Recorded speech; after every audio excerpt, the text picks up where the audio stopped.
홍정욱 글 하나에 지금은 사실 정치권에서 다소 떨어져 있는 사람이죠.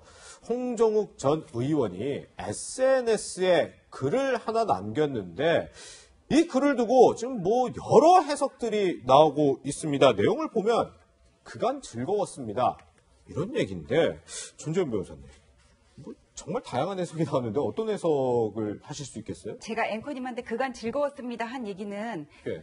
떠난다는 얘기잖아요. 통상적으로 그렇죠. 네, 그렇잖아요. 근데 그간 즐거웠습니다 얘기를 하는 거는 뭔가 지금까지의 인생을 정리를 하고 새로운 삶을 살아가겠다 그런 의도로 받아들여지거든요. 그래요? 그다음에 지금 서울시장이라든지 앞으로 재보궐선거가 있는데 일부 대중은 또 이제 홍정욱 전 의원한테 다시 이렇게 출마를 하지 않겠냐 기대를 하는 부분이 있기도 해요. 근데 이렇게 공식적으로 SNS를 통해서 그간 즐거웠습니다 얘기를 하는 거는 네. 현재의 유기농 음식 만드는 올가니카 회장으로 지금 재직을 하고 있는데 뭔가 그 삶을 정리를 하고 정말 어떤 큰 뜻을 품은 게 아니냐 그런 생각을 갖기에 충분한 메시지라고 봅니다. 네. 네. 최진봉 교수님, 커뮤니케이션 학자로 봤을 때는 좀 어떠세요? 그 비슷한 느낌이라고 생각을 해요. 그건 예. 즐거웠습니다. 그 뒤에도 다음 말이 뭐라고 되냐면 네네. 항상 깨어있고 죽는 순간까지 사랑하면 절대 포기하지 마시길 여러분의 삶을 응원합니다. 이 말은 제가 그냥 개인적으로 보면 이제 본인이 일하고 있던 직장에 있는 분들이나 같이 일했던 분들에 대해서 메시지를 던지는 게 아닌가 하는 생각이 들어요. 예. 그런 차원에서 본다면 이제 전재현 변호사도 얘기했지만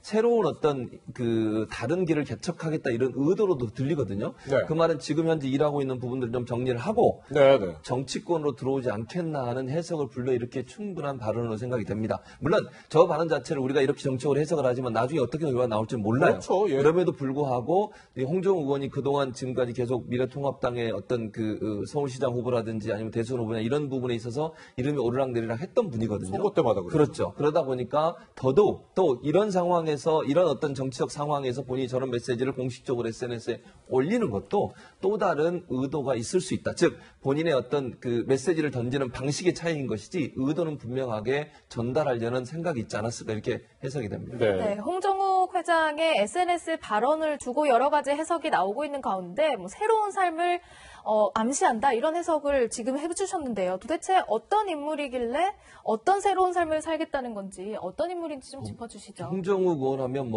우리가 모두가 불과한 엄친아죠. 예전 말인가요? 그것도 엄친아도 예전 말이긴 하네요. 예. 요즘으로 얘기하면 정말 잘 나가는 분 이렇게 얘기하는 게 맞을 것 같은데 하버드 대학과 스탠포드 로스쿨을 졸업을 했고요. 네. 30대 헤럴드 신문사를 인수를 해서 언론사 CEO를 했었습니다. 네. 그리고 이제 18대 국회의원을 해서 서울 노원구병에서 18대 국회의원을 했고 이제 아까 말씀드린 자연주의 식품 기업을 창업해서 경영을 했었는데 이분이 이제 또 유명한 건 아버님도 영화배우 출신이시잖아요. 그렇기도 하고 그다음에 이제 영어도 잘할 뿐만 아니라 스마트한 모습을 보여주면서 젊은 세대의 기수로서의 모습을 잘 보여준 분이에요. 또 국회의원 하시면서도 잘했고 그러다 보니까 이제 결국은 이분이 다양한 경험도 했을 뿐만 아니라 예를 들면 언론사 경영도 했죠. 일반 식품기업 경영도 했죠. 국회의원도 했죠. 그다음에 외국에서 전문가로서의 수학도 했죠. 이런 여러 가지 부분들이 결국은 이분이 어떤 가능성을 많이 가지고 있는 분이라는 이미지가 많이 양성이 됐고 7막7장이라는 책이 있는데 아까 방송 들어오기 전에 우리 전재현 변호사 어렸을 때 그걸 읽었다고 그렇게 얘기를 하던데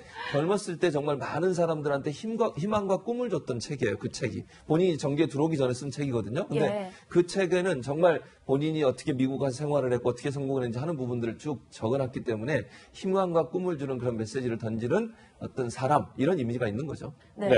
지난 4월에요. 미래통합당 김종인 비대위원장이 차기 대선 주자를 언급하면서 40대, 경제통 이런 인물을 언급하면서 특정인 언급한 것 아니냐 이렇게 해석이 나올 때 바로 거론됐던 게 바로 홍정욱 회장이었잖아요. 근데 홍정욱 회장은 70년생이면은 40대 아니지 않아요? 40대는 넘어갔죠. 그러니까 그거는 김종인 위원장이 언급을 했던 거는 어떤 상징적인 의미고 30대라 그러면 너무 좀 젊은 것 같잖아요. 그리고 50대라 그러면 이미 기성세대고, 그러니까 40대 적당하고 40대면은 70년대생이 대부분 40대니까 그렇게 젊고 참신한 인물을 좀 기용을 해야 되겠다, 나왔으면 좋겠다 그런 바람이지 딱 특정인 누구를 언급한 것 같지는 않아요. 만약에 그때 김세연 의원이라든지 홍정욱 전 의원을 염두에 뒀다면은 그 이후에 어떤 행보가 나왔어야 되는데 지금 뚜렷하게 그런 것들이 나오고 있지는 않아서 염두에 두고 있다 지금 그렇게 보이지는 않고 아까 7막7장 얘기하셨는데 제가 그때 고등학교 1학년 때였을 거예요. 네. 저녁을 먹고 있는데 7시 뉴스에 그게 딱 떴었어요.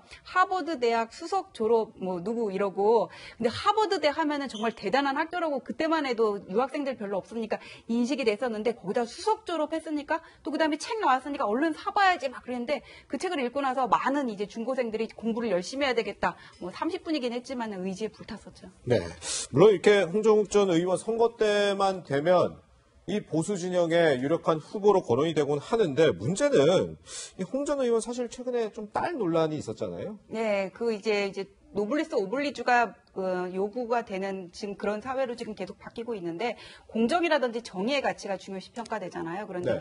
부유층의 자제가 그것도 유학생이었어요. 그런데 마약을 뭐 하고 그때 밀반입이었을 거예요. 아마 밀반입을 하다가 지금 20살이 갓된 그런 나이에 했다 그러니까 그걸로 이제 실형이 나오지는 않았지만은 예. 그때 그거 아마 관련해가지고는 뭐 실형이 나올지 집행유예 갈지 이거 관련해서도 변호사들 간에 좀 이렇게 예상이 분분했었던 것 같아요. 네, 이게 예. 집행유예로 나오긴 했지만 어쨌거나 유죄로 확정된 거지 않습니까? 그래서 저 문제는 앞으로 본인이 어떤 행보를 하든지 간에 계속 그렇게 걸림돌로 작용을 할 거는 같아요. 근데 그 문제 때문에 안 돼 이렇게 우리가 제안을 할 필요는 없을 것 같고 보수당에서 미스터 트롯 경연 방식으로 해가지고는 인재를 선발하겠다 그런 얘기를 하고 있으니까는 향후에 저 문제를 어떻게 대처를 하고 본인의 어떤 장점을 보여줄 것인지는 그냥 앞으로 가능성을 열어두고 보는 게 맞다고 봅니다. 예. 홍정욱 회장의 새로운 인생, 새로운 삶의 변화에 대해서 서울시장 출마를 거론하는 분들도 있습니다. 미래통합당 주호영 원내대표는요, 안철수 국민의당 대표를 언급하기도 했고요. 전국민 오디션 방식을 언급하기도 했습니다. 그 발언 먼저 듣고 오시죠. 미스터 트롯 방식은 저희들이 미스터 트롯과 똑같이 하겠다는 것이 아니라 많은 국민이 참여하는 방식이 돼야 하겠다. 네. 거기에 보면 전문가 감정단도 있지만 또 참여자들 표결도 있지 않습니까? 예. 저희들은 이런 구조를 가질 때 본선 경쟁력이 있다고 봐서 미스터 트롯 방식을 고려하고 있고 지금 연구를 하고 있고요. 네. 그다음에 안철수 대표 같은 경우도 저희들 발언이나 이런 것들을 보면 지금 문재인 정권이 대단히 잘못하고 있고 이 문재인 정권의 폭주를 저지해야 된다는 점은 생각이 같은 것 같고요. 네. 다만 저희들은 언제나 같이 할 수 있다고 여러 차례 의견을 밝혔고 네. 이제 선택은 안철수 대표나 국민의당의 선택에 딸린 것 같습니다. 교수님, 예. 주호영 원내대표 얘기 들어보니까 일단 다른 당 대표인 안철수 국민의당 대표의 영입에 상당히 관심이 있는 것 같네요. 그렇습니다. 아무래도 이제 당선 가능성을 봐야 되잖아요. 지금 네. 미래통합당 안에 정말 그 서울시장이나 부산시장 또는 뭐 대권 후보까지 보면 예. 후보군이 그렇게 많지가 않아요. 사실은. 네. 그 탄핵과 관련된 분과 연관된 분은 어차피 또 어려움이 있을 거고 그러다 보니까 새로운 인물의 영입에 대해서 필요성을 지금 주장하고 있는 걸 보여주고 네. 안철수 대표도 이제 행보를 보면 보수 쪽에 조금 가깝게 행보를 계속 하고 계시거든요. 그러다 네. 보니 아무래도 이제 안철수 대표와 손을 잡고서 안철수 대표를 통해서 부산시장 출마를 좀 권유하려는 뭐 서울시장도 물론 가능하겠습니다만 예. 그런 의도가 있지 않나 하는 생각이 듭니다. 그러니까 저건 공개적으로 노크를 던진 거잖아요. 이제 안철수 대표가 어떤 선택을 하냐의 문제인데 제가 볼 때는 뭐 제 개인적인 그냥 예측입니다만 안철수 대표도 가능하다고 저는 봐요. 기본적으로. 예. 물론 지금 상황에서 당장 노크를 받지는 않겠지만 시간이 지나면서 그런 분위기가 무리 있게 되면 국민의당이나 통합당과의 뭐 합당이든 이런 방식을 통해서 안철수 대표도 전 대표도 그럴 가능성이 있다고 저는 보고요. 그 외에 이제 야권 내 서울시장 후보군 뭐 윤희수 의원이 이제 부상하고 있는 상황이고, 그렇더라고요. 예, 그저 지난번 그 발언 때문에 이제 인기를 끌어서 네, 아마 네. 부상하고 있는 것 같고 안대희 전 대법관은 뭐 예전에도 몇 번 얘기가 됐는데 이제 그런 부분도 있고 박형준 동아대 교수도 뭐 정치 이력이 좀 많이 있기 때문에 그 부분도 아마 후보군에 올라서 지금 고려가 되고 있는 것으로 보여집니다. 네. 그렇다면 사실 뭐 여당에서 지금 뭐 후보를 내는 게 적절하다 이런 논란도 있긴 하지만 그런 논란을 떠나서 지금 어떤 인물들이 서울시장 후보군으로 좀 이름이 오르내리나요? 이건 뭐 예전부터 오르내렸던 분들이에요. 그러니까 최근에 들어서 온 분들도 아니고 예. 누구냐면 우상호 의원, 네. 그다음에 박영선 중기벤처부 장관, 예. 그리고 추미애 법무부 장관, 네. 그리고 박주민 의원. 물론 박주민 의원은 지금 대표 경선에 나가 계시기 때문에 서울 지역의 전현직 의원들이군요. 그렇죠. 근데 예. 저분들은 아주 뭐 1년 전부터도 저분들이 주로 이제 그 서울시장 후보로 계속 거론이 됐었고 예. 본인들도 의지가 있는 것으로 알려지고 있습니다. 그래서 아마 이제 만약에 민주당이 후보를 낸다고 하면 아마 저분들이 출마할 가능성은 충분히 예견된다고 볼 수 있습니다. 예. 네. 홍정욱 회장의 SNS 발언으로 촉발된 여러 서울시장 출마 가능성 또 거론되는 여러 가지 후보들 살펴봤습니다. 두 분과는 여기서 인사 나누겠습니다. 고맙습니다.